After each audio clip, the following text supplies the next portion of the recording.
Life is lived in the arena. You only learn by doing.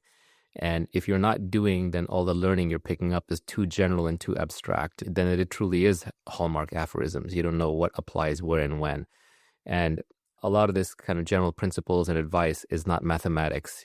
Sometimes you're using the word rich to mean one thing, other times you're using it to mean another thing. Same with the word wealth, same with the word love or happiness. These are overloaded terms. So this is not mathematics. These are not precise definitions. You can't form a playbook out of them that you can just follow like a computer. Instead, you have to understand what context to apply them in. So the right way to learn is to actually go do something.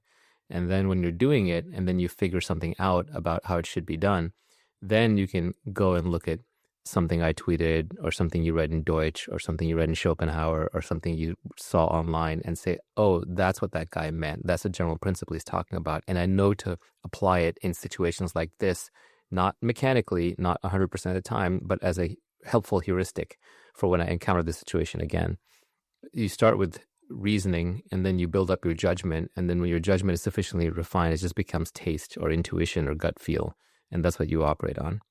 But you have to start from the specific. If you start from the general and stay at the level of the general, just reading books of principles and aphorisms and almanacs and so on, you're going to be like that person that went to university overeducated, but they're lost. They try to apply things in the wrong places. What Nassim Taleb calls the intellectual yet idiots, IYIs. One of the tweets I was going to bring up is exactly that. From June 3rd, acquiring knowledge is easy. The hard part is knowing what to apply and when. That's why all true learning is on the job. Life is lived in the arena. I like that tweet. Actually, I just wanted to tweet life is lived in the arena, and that was it. I wanted to just drop it right there. But I felt like I had to explain just a little bit more because the man in the arena is a famous quote. So I wanted to unpack a little bit from my direction. But this is a realization that I keep having over and over.